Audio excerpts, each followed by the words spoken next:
todos y todas, bienvenidos un día más a una clase de Máster D. En este caso, hoy vamos a hablar del sistema muscular. Dos cosas importantes. La primera, la clase de hoy está siendo grabada, por lo tanto, se os colgará después en el campus y vosotros la podréis volver a visualizar tantas veces como creáis necesario, por si se os ha escapado algún detalle o hay algo que no habéis comprendido durante la explicación de hoy. Y en segundo lugar, por favor, cualquier tipo de duda, pregunta que tengáis, me lo vais lanzando a través del chat y yo tan pronto las vea, las intentaré contestar, ¿de acuerdo? Pues si os parece, vamos a comenzar. Vamos a hablar del músculo, del sistema muscular.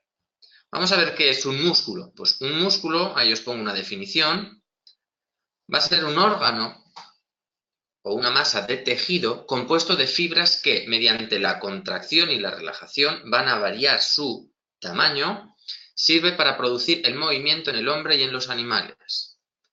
Si conocemos algo de física, de sistema de palancas, para mover cualquier cosa necesitamos un punto de apoyo, una palanca y algo que haga fuerza. En nuestro cuerpo, las palancas fijas serían nuestros huesos, los puntos de apoyo serían las articulaciones y aquello que nos proporciona la fuerza para mover las palancas serían los músculos. Ahí os pongo a modo de curiosidad de dónde viene la palabra músculo, ¿vale? Viene de mus, que significaría ratón, y el diminutivo culus, sería como ratoncito. Por esa forma que tienen en ocasiones los músculos al contraerse, como si fuera un ratoncito. Bueno, esto ya sabéis que cuando hablamos de se parece a, es a lo que le recordaba la persona que, digamos, le puso el nombre. Algo muy importante. Los músculos van a estar constituidos por células muy especializadas y que tienen dos características fundamentales. Por un lado, son contráctiles. ¿Esto qué significa? Que se pueden contraer y relajar, es decir, van a ser capaces de disminuir su tamaño y aumentar de nuevo su tamaño o recuperar su tamaño normal. Y muy importante, sin sufrir daño. Imaginaros que conforme nosotros fuéramos haciendo contracciones musculares, nuestro músculo se dañara. Llegaría un momento que no lo podríamos contraer, por lo tanto, dejaría de tener función. Necesitamos una serie de células que sean capaces de contraerse y relajarse sin sufrir daño. Y luego, otra característica muy importante es que estas células son excitables. ¿Qué significa esto? Que se pueden estimular a través de un sistema eléctrico, del sistema nervioso. A través de una corriente eléctrica vamos a poder estimular a estas células. Pero algo importante también es que la respuesta de estas células ante el impulso nervioso no es de forma aleatoria o anárquica, sino que es todo en bloque, ¿vale? Todas las células se contraen al unísono, de forma que tienen función. Si cada célula se contrajera cuando quisiera, tendríamos pues esos movimientos muy anárquicos. Si veis que voy haciendo pequeñas pausas, es que voy mirando a ver si hay alguna pregunta. Vamos a ver los tipos de músculos. Aquí, depende de donde busquéis información, vais a encontrar que nos hablan de 2 tipos o de 3 tipos. Yo, para curarme en salud, os he puesto los 3 tipos. Y ahora os explico a qué se debe esta diferencia. Podemos hablar de músculos lisos, estriados o esqueléticos y músculos cardíacos. Vale. Los lisos van a ser los encargados de las funciones inconscientes. Ahí os lo pongo, funciones vegetativas inconscientes. Estará inervado, por tanto, por el sistema nervioso vegetativo, simpático o parasimpático. Es decir, se van a encargar de todas aquellas funciones que requieran una contracción muscular, pero que nosotros no lo podamos hacer de forma voluntaria. Por ejemplo, cuando nosotros masticamos, ahí estamos haciéndolo de forma voluntaria, pero en el momento que tragamos la comida, ya todo el proceso a nivel de contracciones musculares que lleva el aparato digestivo hasta que lo tengamos que expulsar por ano es completamente inconsciente, por lo tanto se encargará musculatura lisa. Luego tenemos músculos estriados o esqueléticos. Ya veremos por qué se llaman así, van a tener una en la imagen al microscopio tienen una forma como de estrías. Estos son los que se encargan del movimiento voluntario consciente, ¿vale? Por lo tanto, estará inervado por el sistema nervioso central, ¿vale? Estará controlado, mejor dicho, por este sistema nervioso central. Y luego tendríamos el músculo cardíaco. El músculo cardíaco, ¿por qué lo he puesto aparte o por qué algunos lo ponen aparte? Porque es estriado en cuanto a su estructura, se parece mucho al músculo estriado, pero es completamente involuntario. Nosotros, de forma consciente, no somos capaces de hacer latir el corazón, sino que funciona por sí mismo, por así decirlo. Aquí tenemos 3 imágenes con los 3 tipos de músculo. Este sería el estriado, este sería el liso. Fijaros cómo es bastante distinto. El músculo liso se suele definir como una especie de marea de células usiformes, por cierto, luego os explicaré lo que es esto. Fijaros en el músculo estriado, como son fibras que llevan todas la misma dirección y cómo aparecen estas bandas oscuras y bandas claras que le dan ese aspecto de estría. Y si nos fijamos en el músculo cardíaco, se parece bastante al estriado. Es más, aparecen esas formas de estrías. A nivel de curiosidad, os pongo ahí varios datos. El músculo esquelético voluntario supone aproximadamente el 32% del peso de una mujer y el 36% del peso de un hombre. En el caso de personas deportistas, puede llegar a suponer el 50% del peso corporal.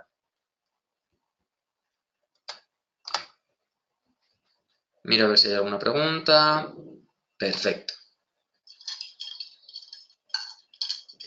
Si os parece, vamos a comenzar con el músculo liso. Darme un segundo.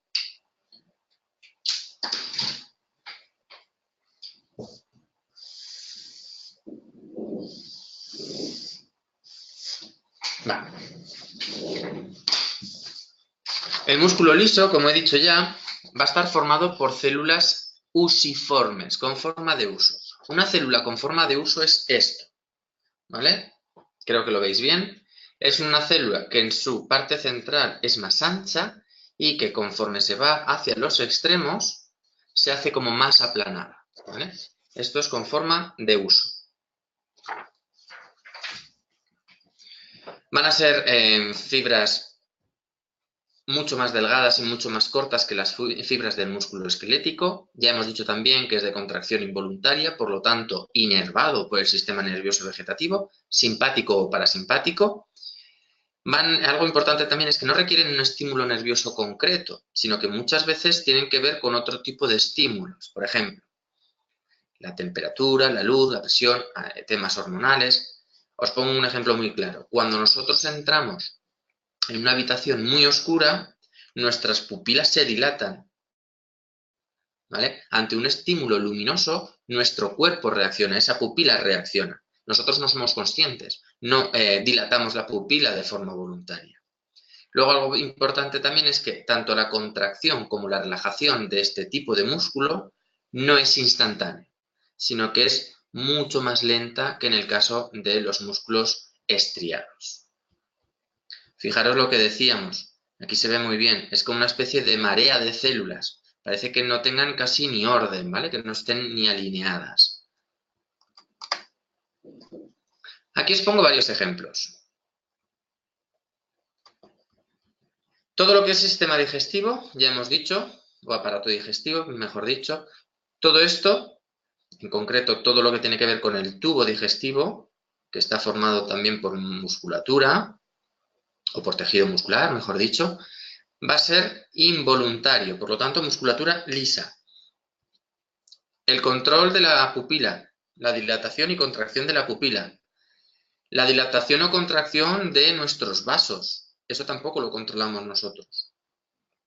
Cuando se nos pone la piel de gallina, eso tampoco lo controlamos nosotros. Y ahora os voy a plantear una duda.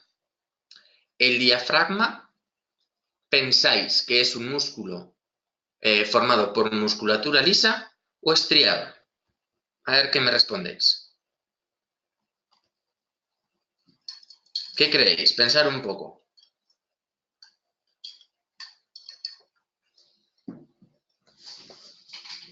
A ver quién se atreve a contestar.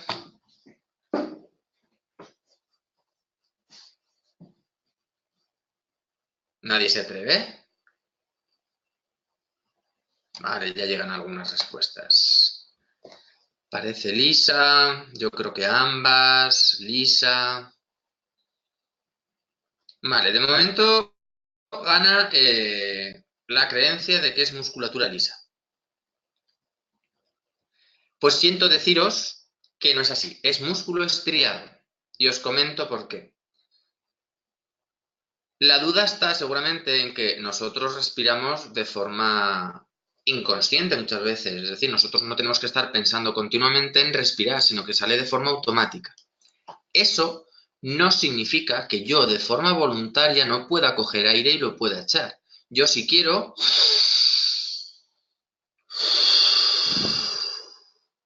lo hago a voluntad. Por lo tanto, esos van a ser músculos completamente estriados, voluntarios, controlados por mi sistema nervioso central. La duda surge por esa función, digamos, automática. ¿Por qué automatizamos este tipo de contracción? Pues porque imaginaros que tuviéramos que estar continuamente pensando en respirar. Cuando nos echáramos a dormir y nos quedáramos dormidos, nos olvidaríamos de respirar y podríamos morir. Entonces nuestro cerebro, ¿vale? Nuestro sistema nervioso central, mejor dicho, tiene una serie de núcleos en el tronco del encéfalo que automatizan estos movimientos para que no tengamos que hacerlos de forma voluntaria y consciente continuamente. Pero si podemos hacer el movimiento nosotros a voluntad, es musculatura estriada. Por lo tanto, diafragma, músculo estriado. Muchas gracias a los que habéis mandado respuesta, ¿vale? No tengáis miedo, cuando yo lance alguna pregunta, no tengáis miedo a equivocaros. De hecho, se aprende más cuando uno se equivoca que cuando uno acierta. Vamos a continuar con el músculo estriado. El músculo estriado está formado por un paquete de fibras contráctiles que van todas en la misma dirección y que tienen la misma longitud del propio músculo. Ya no va a tener esta forma de uso la célula, sino que va a formar una fibra que va a tener la misma longitud que el músculo y que todas las fibras van a ir en la misma dirección. Van a estar envueltas en tejido conjuntivo, que luego veremos cómo se llama, y lo podemos dividir en musculatura estriada voluntaria, que sería la esquelética, e involuntaria, cardíaca. Aquí, si os fijáis, ya os estoy hablando de dos divisiones, solo músculo estriado y músculo liso. Antes os he dicho que, depende de donde lo miréis, encontraréis 3 o encontraréis 2. Para los autores que consideran que hay solo 2, el músculo cardíaco está dentro del músculo estriado. A modo de curiosidad, aunque el número es inconstante en función de la persona, ¿vale? Porque no todos tenemos absolutamente todos los músculos, hay algunos que aparecen o no, tenemos en torno a 696 músculos en nuestro cuerpo. Lo vamos a poder clasificar según su forma. Músculos largos, ya sabemos cómo va a ser esa forma, de forma más cilíndrica, se van a originar e insertar en distintos huesos a través de un tendón. Ahí tenemos varios ejemplos, el sartorio, el cuádriceps, el bíceps. Vamos a tener músculos anchos. Aquí estos tienen la característica de que no se enganchan a través de un tendón, sino que al ser más anchos se agarran en nuestros huesos a través de una especie como de tela llamada aponeurosis. Ahí tenemos el glúteo, el pectoral mayor, el trapecio, el dorsal ancho, ¿vale? Y luego tenemos músculos cortos, unen huesos o estructuras cuya distancia es muy pequeña. Por ejemplo, los interóseos o los lumbricales, tanto de las manos y de los pies, los que tenemos aquí entre los metas de la mano y los metas de los pies. Según la función, aunque luego profundizaremos un poco más en esto y lo explicaremos de forma mucho más clara, de forma general, se pueden clasificar en músculos dinámicos o de fibras blancas o en músculos estáticos o de fibras rojas. ¿Qué tenemos que saber de esto? Los dinámicos o de fibras blancas son músculos de contracción muy potente, pero que se cansan rápido, ¿vale? Estos son normalmente los músculos de las extremidades, los que se suelen trabajar en el gimnasio. Haciendo 4 repeticiones ya se nos cansa el músculo. Y luego tenemos los músculos estáticos o de fibras rojas, que son todo lo contrario, músculos de contracción mucho más lenta, pero que soportan mucho mejor la fatiga, se cansan mucho más tarde. Son todos los músculos que nos ayudan a mantener la postura, por ejemplo, los que sostienen la cabeza. Imaginaros que los músculos de la nuca se cansaran pronto, en cuanto tuvieran que hacer 4 o 5 contracciones. Al final del día terminaríamos con la cabeza colgando porque no tendríamos fuerza. Necesitamos unos músculos que nos sujeten, nos den forma y que se cansen pues lo más tarde posible, ¿vale? Tiene que no se cansen demasiado rápido. Ya os digo que luego vamos a profundizar y explicar esto de forma más clara. También se puede clasificar según el número de vientres, la forma de los vientres. Ahí tenemos fusiformes, con 2 cabezas, por el número de cabezas, porque tengan forma de pluma, de media pluma, digástricos, porque tengan varios vientres. Bueno, hay diferentes formas de clasificar estos músculos estriados. ¿Cómo podemos dividir el músculo? Tenemos un músculo y si os fijáis, dentro de un músculo tenemos como paquetes aquí más pequeños, pero dentro de estos paquetes tenemos todavía paquetes más chiquititos y dentro de estos paquetes chiquititos aún habrá estructuras más pequeñas. Vamos a verlo. Vamos a ver la división de un músculo. Tenemos un músculo y vemos pequeños paquetes. Cada uno de esos paquetes es un fascículo. Tenemos los fascículos, dentro de los fascículos hay paquetes más pequeños, cada uno de esos paquetes son fibras musculares. Dentro de esas fibras musculares todavía hay paquetes más pequeños de miofibrillas. Y dentro de estas miofibrillas tenemos miofilamentos de actina y miosina, que son las 2 proteínas encargadas o responsables de la contracción muscular. Lo repito, el músculo se divide en fascículos. Los fascículos en fibras musculares, las fibras musculares en miofibrillas y las miofibrillas en miofilamentos. Aquí lo vemos y hemos hablado antes que estaba el músculo envuelto en tejido conjuntivo, ¿vale? Vamos a hablar de ese tejido conjuntivo. Las fibras musculares van a ir rodeadas de una capa que se llama endomisio. Después tenemos los fascículos. Cada uno de los fascículos va a ir rodeado de una capa llamada perimisio y después el músculo en su globalidad va rodeado por otra capa llamada epimisio. Repito, las fibras musculares, endomisio, rodeando los fascículos, el perimisio y rodeando a todo el músculo, el epimisio.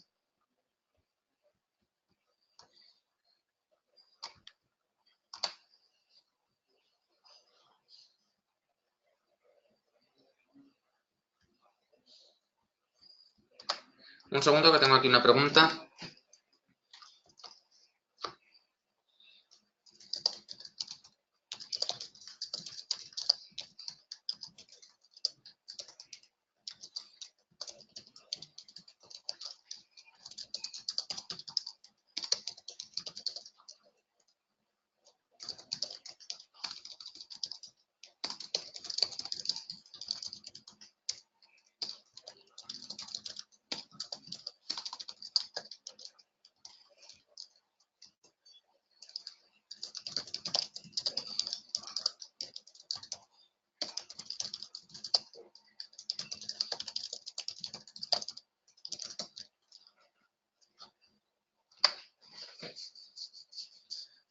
Vale, estoy viendo que me estáis preguntando por lo de las capas. Lo repito, ¿vale? Para que todo el mundo lo tenga claro. Mirad, hemos dicho que teníamos el músculo, lo íbamos dividiendo en paquetes más pequeños, cada uno de esos paquetes va a ir rodeado de una capa de tejido conjuntivo que lo va a contener, le va a dar forma y lo va a proteger. Entonces, las fibras musculares van rodeadas de endomisio. Después tenemos los fascículos. Los fascículos musculares van rodeados del perimisio y después todo el músculo, ¿vale? Todo el conjunto de todos los paquetes, ¿vale? De todos los fascículos que forman todo el músculo va rodeado del epimisio.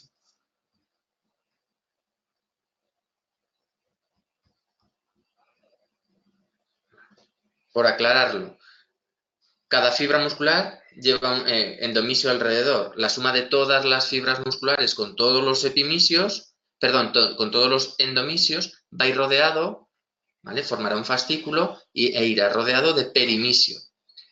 La suma de todos los fascículos con todos los perimisios dan lugar a todo el músculo, al vientre muscular. Ese vientre muscular irá rodeado alrededor por el epimisio. Esto es como cuando nos compramos, por ejemplo, un móvil.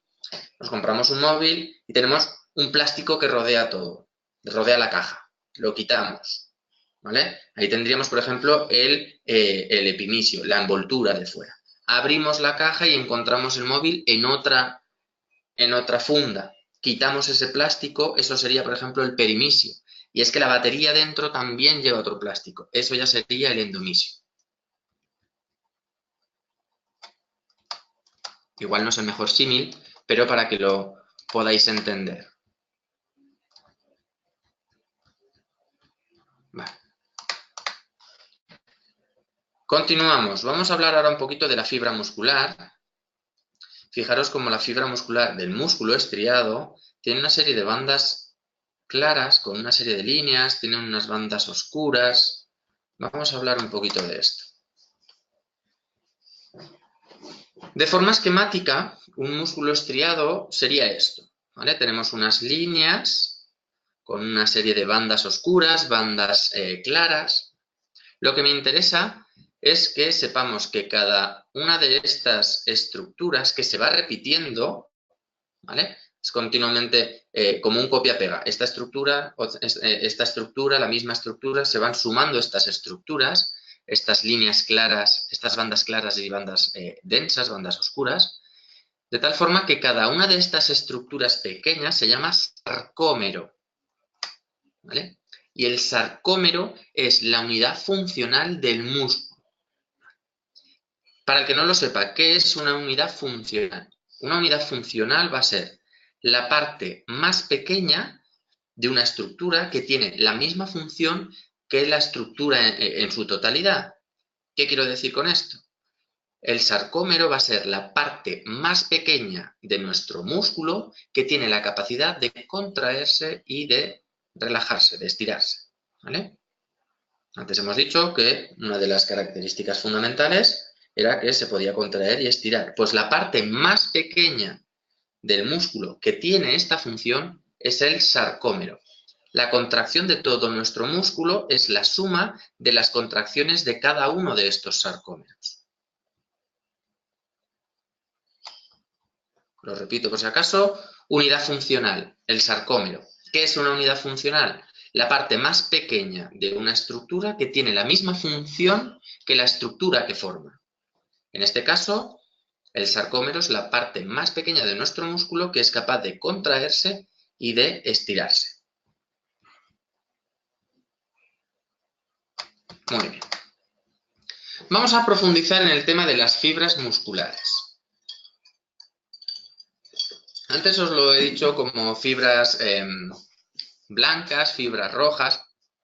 Antiguamente se hablaba más en estos términos y os lo he querido meter porque aún hay algunos libros, algunas páginas web, donde vais a encontrar esos términos y quiero que sepáis a qué hacen referencia.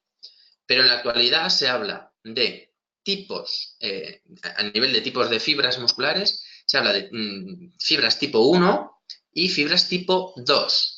Las tipo 1 serían las lentas, las rojas que os he dicho antes, y las tipo 2 serían las rápidas, las blancas que os he comentado antes. Vamos a ver un poco las características de cada una de ellas. Las tipo 1, que son las más lentas, van a alimentarse, digamos, a través del oxígeno. Van a hacer, su metabolismo va a ser aeróbico, ¿vale? La contracción va a ser más lenta, pero van a ser mucho más resistentes a la fatiga, gracias a que trabajan de forma aeróbica. Van a estar muy vascularizadas. ¿Por qué? Porque necesitamos un continuo flujo de oxígeno en estas células. Por lo tanto, va a haber mucha sangre en esta zona. Y van a tener gran cantidad de mioglobina, que es la proteína encargada de llevar el oxígeno al músculo, ¿vale?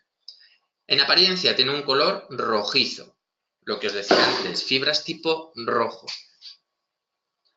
Luego teníamos las tipo 2 o rápidas, van a ser anaeróbicas, es decir, no van a utilizar el oxígeno para realizar las contracciones musculares. Son de contracciones mucho más explosivas, mucho más rápidas, pero se fatigan con muchísima facilidad. Van a tener menor cantidad de mioglobina y su aspecto va a ser mucho más blanquecino. Dentro de las tipo 2 vamos a encontrar a su vez varios subtipos. La 2A, que sería una fibra intermedia entre las tipo 1 y las tipo 2, es decir, entre las lentas y las rápidas, unas fibras ahí intermedias. Unas 2B, ¿vale? O 2X, lo vais a encontrar de las dos formas, que son las más rápidas, pero las menos resistentes a la fatiga.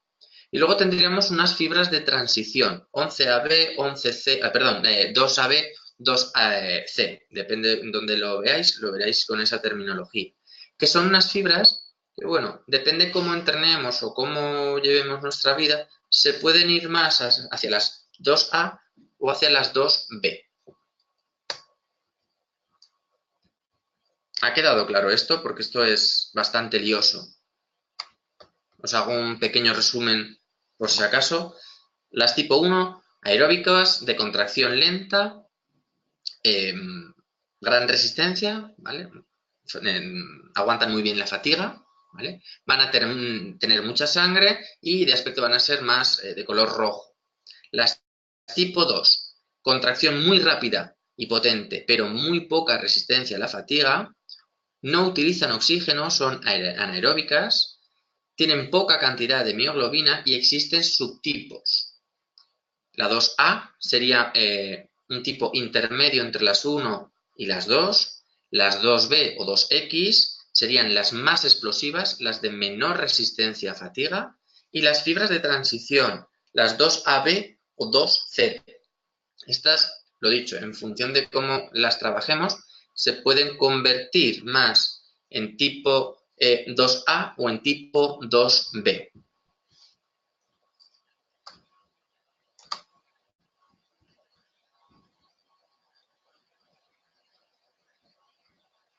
Vale.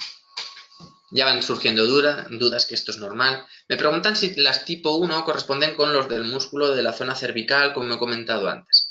Algo que no os he dicho, que pensaba decirlo más adelante, es que no existe ningún músculo que solo tenga fibras tipo 1 o fibras tipo 2, sino que están mezcladas dentro del mismo músculo. Pero cada músculo tiene mayor proporción de unas fibras, o tipo 1 o tipo 2.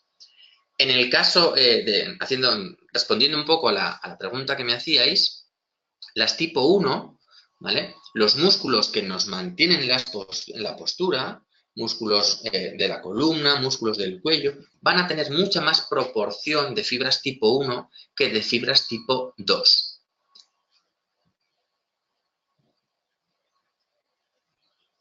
Me preguntáis cuál sería un ejemplo de 2A. Depende de la persona. Es que esto depende mucho de la genética y del entrenamiento. No es que haya un músculo que sea un ejemplo de fibras 2A y un músculo que sea ejemplo de las 2B. En función de cómo sea tu genética, de la proporción de fibras que tú tengas y de cómo las entrenes, vas a tener más proporción de unas o de otras. Por ejemplo, un corredor de maratón va a tener mucha más proporción de fibras 1 en sus músculos que de fibras 2. Sin embargo, una persona que se dedique a correr los 100 metros lisos, que necesita una explosión para correr lo más rápido posible, su proporción va a ser mucho más alta de fibras tipo 2 y en concreto seguramente de las 2B que de fibras tipo 1 o de fibras tipo 2A. ¿Vale? Por eso no os puedo decir un ejemplo. Mirar, el sartorio es 2A, el cuádriceps es 2B. De forma general, los tipo 1 hay más proporción en los músculos posturales, los que nos mantienen, y los tipo 2 están más relacionados o están en mayor proporción, sobre todo en los músculos de las extremidades.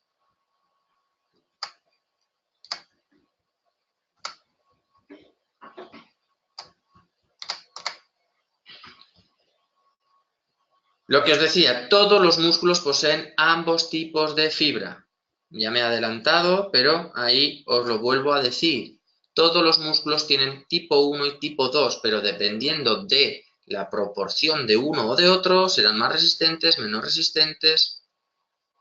Según la función del músculo, tendrá más porcentaje también de un tipo o de otro. Lo que decíamos, si es un músculo postural, tendrá más porcentaje de tipo 1. Si es un músculo más explosivo, más de movimientos rápidos, los de las extremidades principalmente, tendrán más tipo 2. Importante también, esta variabilidad viene determinada genéticamente, es decir, si nosotros genéticamente tenemos mucha más proporción de tipo 2, por mucho que entrenemos, nunca seremos capaces de ganar la maratón. La podremos terminar, la podremos hacer, pero nunca destacaremos en maratón. Sin embargo, una persona, por ejemplo, que tiene mucha mayor proporción de fibras tipo 1, nunca va a ser un gran velocista, porque sus fibras se contraen de forma más lenta, no tiene esa potencia que tienen, por ejemplo, los que tienen más fibras 2. A nivel de curiosidad, una persona de mediana edad que no sea deportista posee en torno al 45% de fibras tipo 1 y el 55% de fibras tipo 2. Importante lo de que sea no deportista, porque el entrenamiento ya hemos dicho que va a poder variar, va a potenciar más fibras, va.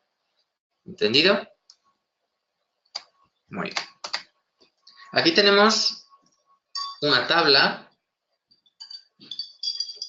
en la cual podemos ver las tipo 1, las tipo 2 las tenemos divididas en 2A, en 2B, y aquí tenemos varios aspectos para poderlas comparar.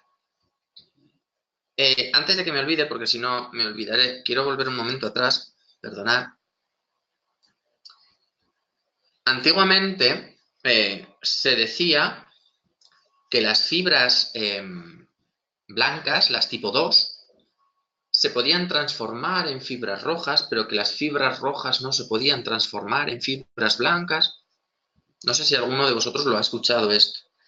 Era una teoría que en los años 80, 90, principios del 2000, todavía se escuchaba, pero que hoy en día está demostrado que no es así. Las fibras tipo 1 no se convierten en tipo 2 por mucho que entrenes, y las tipo 2 no se convierten en tipo 1 por mucho que entrenes tampoco. Lo que sí que es cierto que parece ser que sí existen pequeñas transformaciones en estas fibras de transición 2AB, perdón, y 2C. De forma que si tú entrenas más hacia la resistencia, estas 2AB se van a ir más hacia las fibras 2A, es decir, a unas fibras que no son tan potentes, sino que aguantan un poquito mejor la fatiga. Y si tú entrenas más hacia la velocidad, digamos, estas fibras de transición se van a transformar más en fibras 2B. Es decir, se van a ir hacia unas contracciones mucho más potentes. Pero esto todavía está en estudio. Parece ser que sí que existen estas modificaciones, pero todavía no saben muy bien cómo funciona. Volvemos a la que os decía. Tipo 1, tipo 2A, tipo 2B. Diferentes parámetros. A nivel de diámetro, pues las más grandes en cuanto a diámetro son las 2A. A nivel de glucógeno, las tipo 1, no me voy a centrar en todos los aspectos, además como lo vais a tener ahí, porque va a estar grabado, si a alguien le interesa, podrá volver a ver la grabación y podrá ver todos los parámetros y sacar toda la información. Me voy a centrar en los aspectos que a mí me parecen más importantes. Glucógeno, cantidad de glucógeno. Las tipo 1 tienen bajo nivel de glucógeno. Las 2A tienen un nivel intermedio y las que más glucógeno tienen son las tipo 2B. ¿Esto por qué pasa? Pues por algo muy sencillo. Las tipo 1 hemos dicho que tienen mucha sangre, por lo tanto, a través de la sangre pueden conseguir mucho alimento. Sin embargo, las 2B hemos dicho que no utilizaban el sistema aeróbico, por lo tanto no van a estar tan vascularizadas y entonces necesitan tener mucha energía dentro de su interior para poder llevar a cabo las contracciones. Resistencia a la fatiga, las que más resisten la fatiga, las tipo 1. A nivel de capilarización, riego sanguíneo, las tipo 1 hemos dicho ya que eran las más vascularizadas. Velocidad de contracción, las tipo 1 son lentas, las tipo 2 son rápidas, pero las 2B son las más rápidas, las más potentes. En cuanto al sistema energético predominante, ¿de dónde obtienen la energía? Fundamentalmente el tipo 1 del metabolismo aeróbico. Las 2B, las más potentes, son anaeróbicas y las 2A hacen una combinación entre aeróbico y anaeróbico. Aeróbico va a ser con oxígeno, anaeróbico sin oxígeno. Vamos a hablar un poquito de la contracción muscular. Si no hay ninguna duda, miro a ver.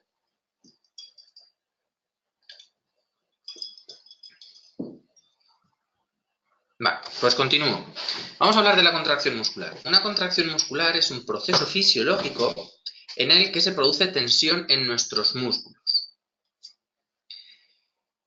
¿Por qué no hablo? Normalmente cuando hablan de contracción muscular hablan de acortamiento, de cosas así. ¿Por qué no hablo de ese acortamiento? Porque existen diferentes tipos de contracción.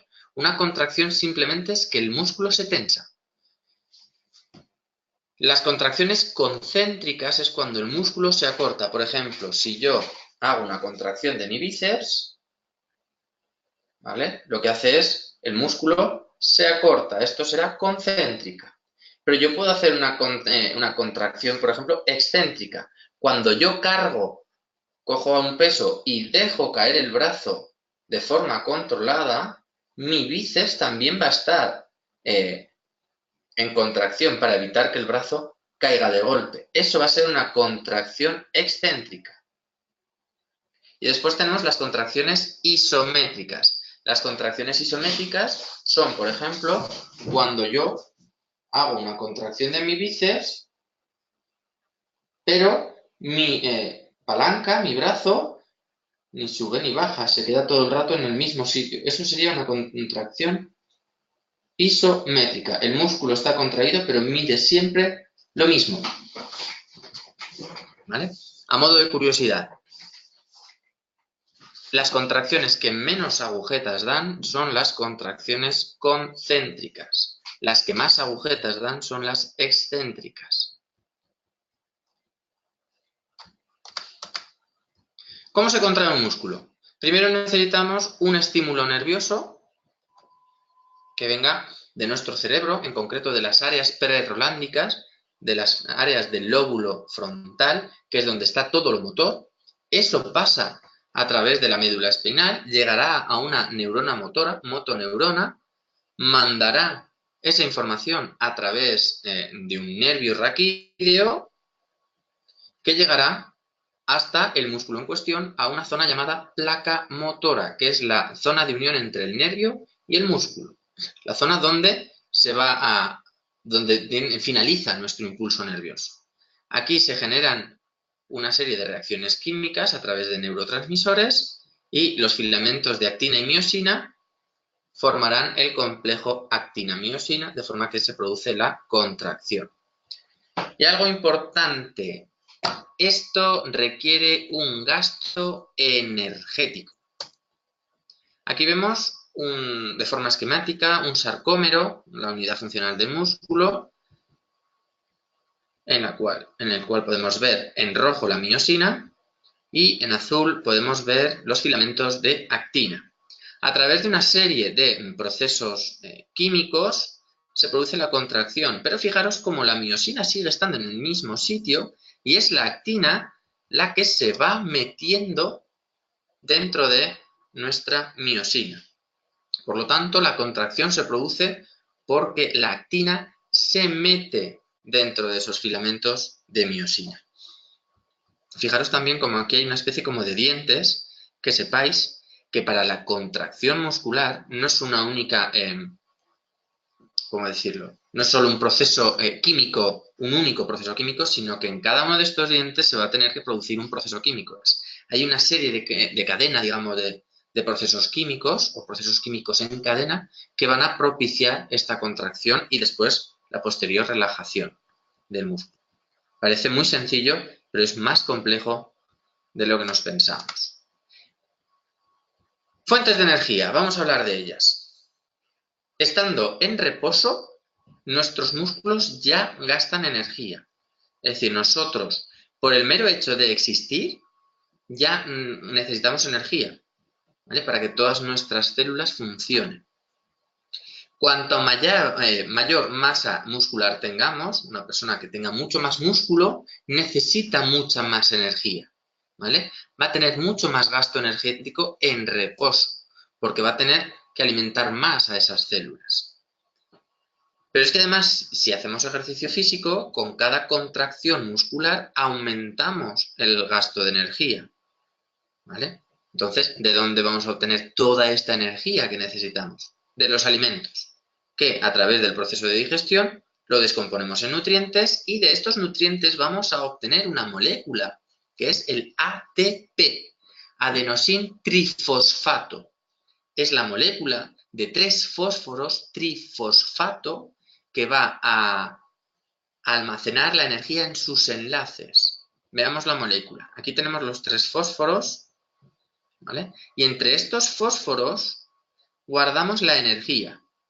Lo que hacemos cuando nosotros contraemos un músculo es romper estos enlaces de fósforo de forma que liberamos esa energía y generamos la contracción muscular, ¿vale? Cuando rompemos la molécula de adenosin trifosfato, el ATP se convierte en ADP, adenosin difosfato, solo con 2 fósforos. Ya almacena menos energía. Si además rompemos esa molécula, tendríamos adenosin monofosfato, ¿vale? La molécula principal que tenéis que saber, adenosin trifosfato, 3 fósforos, es la que más energía almacena y la que normalmente utilizamos para obtener esa energía. Vamos a ver las fuentes de ATP. A través de nuestra nutrición, de nuestra alimentación. Principalmente lo vamos a obtener de las reservas que vamos a tener dentro de nuestro cuerpo, sintetizado en forma de glucógeno.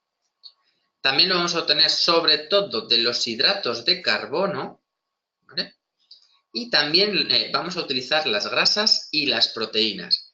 Eso sí, las proteínas las utilizamos en caso ya excepcional. Habitualmente funcionamos con nuestra reserva y con los hidratos de carbono. Una vez que los hidratos de carbono empiezan a disminuir, empezamos a utilizar las grasas. Y cuando ya ha pasado mucho tiempo, empezamos a trabajar con las proteínas. Vamos a ver los diferentes sistemas para obtener energía. Tenemos un sistema anaeróbico aláctico. Sin oxígeno, aláctico. Significa que no generamos lactato, ácido láctico. Vamos a explicar. Este sistema anaeróbico aláctico consume ATP y PC. PC es fosfocreatina, es otra molécula a través de la cual podemos obtener energía nosotros. No requiere oxígeno, es anaeróbico y no genera sustancias de desecho.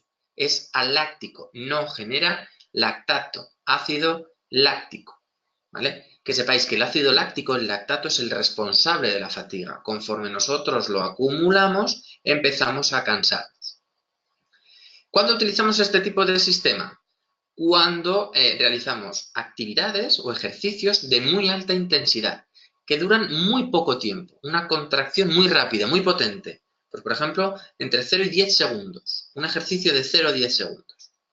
¿Por qué? Porque este sistema consume muy rápido el combustible y entonces se agota enseguida este sistema. Deja de tener combustible y no lo podemos utilizar. Aquí os pongo que la fosfocreatina puede ser utilizada como el ATP sin sufrir ninguna transformación. Es decir, no tenemos que transformar la fosfocreatina en ATP para poder obtener energía, sino que lo podemos utilizar tanto el ATP como la fosfocreatina. Otro sistema, el anaeróbico láctico. Anaeróbico, sin oxígeno, láctico, ya genera lactato. También lo vais a encontrar como glucólisis anaeróbica.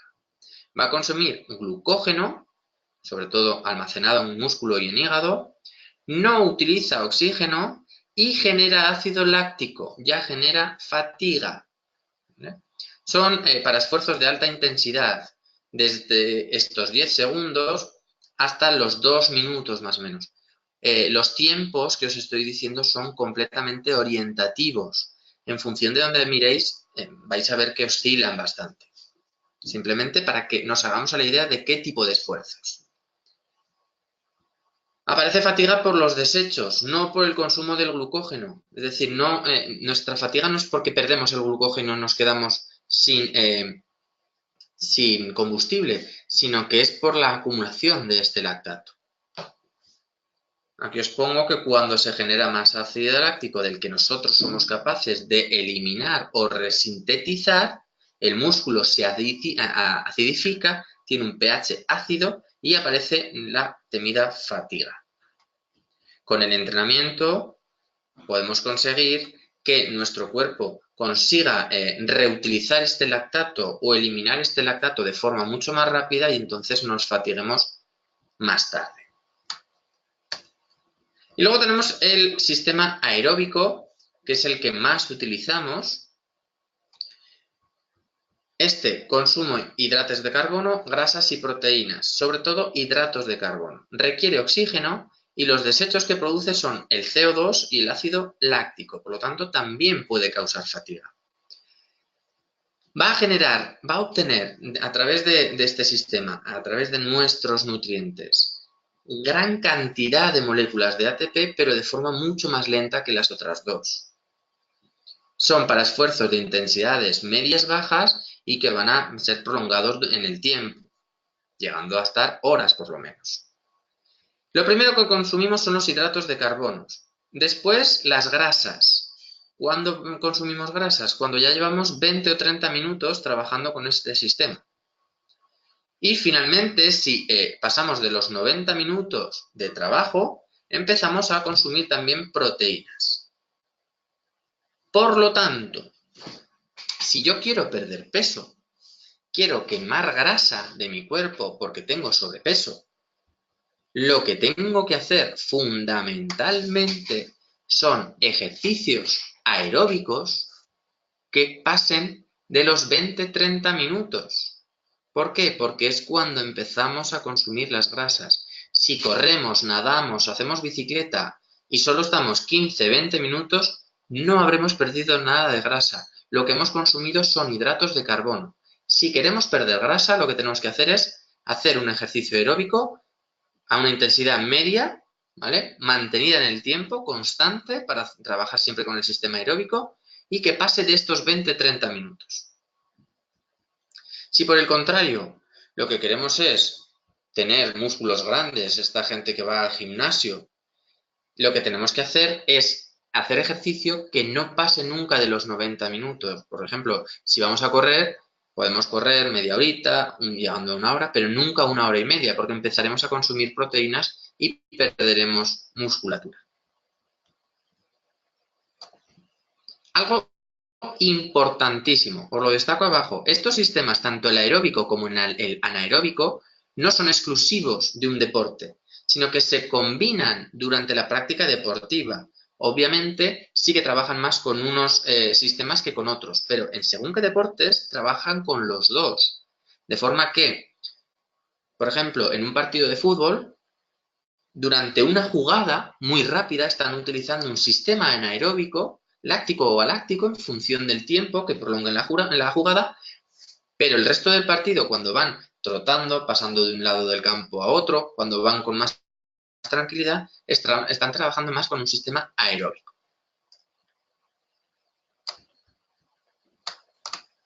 Perdonad, que me he pasado. Y aquí tenemos otra tabla en la que quedan recogidos estos sistemas de obtención de energía y otra serie de parámetros. Me voy a ir centrando, como antes, en los aspectos que a mí me parecen más interesantes para vosotros y vosotras. Aquí tenemos el sistema aeróbico, la glucólisis aeróbica, el sistema de glucólisis anaeróbico y el anaeróbico aláctico. El combustible del sistema aeróbico, los carbohidratos, sobre todo, después las grasas y las proteínas. En la glucólisis anaeróbica, los carbohidratos. Y en el sistema anaeróbico aláctico, sobre todo la fosfocreatina. ¿Requieren oxígeno? El primero sí, los dos siguientes no, porque son anaeróbicos. En cuanto a velocidad, la glucólisis aeróbica obtiene el ATP de forma muy lenta, mientras que las anaeróbicas obtienen el ATP de forma muy rápida. Pero, en cuanto a producción relativa de ATP, el que más cantidad de ATP, fijaros, 39 moles de ATP, consigue el sistema aeróbico, mientras que los sistemas anaeróbicos obtienen muy poca cantidad de moléculas de ATP de ese combustible. Mirad qué diferencia, 1 mol y 3 moles frente a 39 moles. Aquí os pongo varios ejemplos, pues la glucólisis aeróbica, el sistema aeróbico se utiliza más en deportes pues que requieren un uso prolongado de nuestros músculos, maratón, natación distancias largas, remo distancias largas. La glucólisis anaeróbica ya sería para el medio fondo y la anaeróbica aláctica para las pruebas más explosivas. Se utilizarían en las pruebas de natación a crawl en 50 metros, los 100 metros lisos, cosas así. Las duraciones, ya os he dicho, esto sería relativo, ¿vale? Orientativo. El sistema anaeróbico láctico, cuando hagamos un ejercicio de intensidad entre 1 y 3 minutos. Si es por debajo de los 30 segundos, utilizaríamos el anaeróbico aláctico y cuando pasamos de los 3 minutos ya estaríamos en un sistema aeróbico. Pero lo dicho, esto es orientativo y dependiendo también del esfuerzo que vayamos haciendo durante la práctica del deporte. Tú puedes correr y si haces cambios de ritmo, pasarás de glucólisis aeróbica a glucólisis anaeróbica o a sistema anaeróbico aláctico, en función de la intensidad, la distancia, el tiempo. Y algo muy importante, los subproductos finales. ¿Qué productos obtenemos después de realizar la glucólisis aeróbica? CO2 y agua. A través de la glucólisis anaeróbica, el ácido láctico y el sistema anaeróbico aláctico, creatina y fosfato. ¿Vale? La fosfocreatina que teníamos la rompemos, obtenemos la energía y obtenemos la creatina y el fosfato. Recordar que aquí no generábamos lactato. ¿Hay alguna pregunta? Sé que la clase de hoy es bastante densa. Mi objetivo es, como siempre, que os haya servido para aclarar algún concepto, aclarar alguna terminología, alguna cosa que no entendiéramos, conocer un poco mejor cómo funciona o la estructura del músculo, quedaros con algún detalle. Yo sé que con toda la información no os vais a quedar. Y de hecho está grabada para que la podáis ver tantas veces como queráis para obtener toda la información que necesitéis. Si tenéis alguna duda, por favor, es el momento de lanzarla.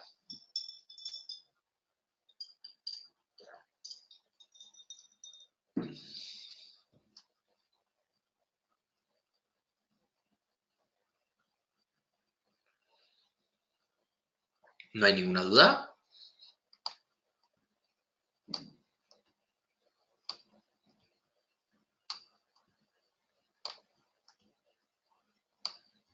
Ya van llegando.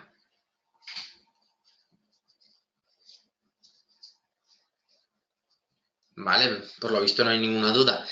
Sé que surgirán dudas. Si surge alguna duda al volver a visionar el vídeo, por favor, no dudéis en poneros en contacto conmigo a través del correo para que yo la pueda solucionar. ¿De acuerdo?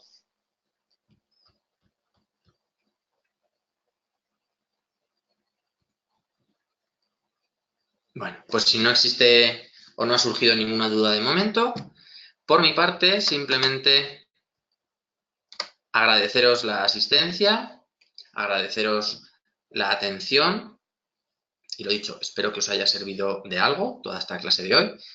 La información es muy densa, pero espero que os haya servido para aclarar alguna cosa. Quedo aquí a vuestra disposición por si necesitáis ayuda cualquier día y nada, nos vemos dentro de una semana en la siguiente clase. Muchas gracias y hasta luego.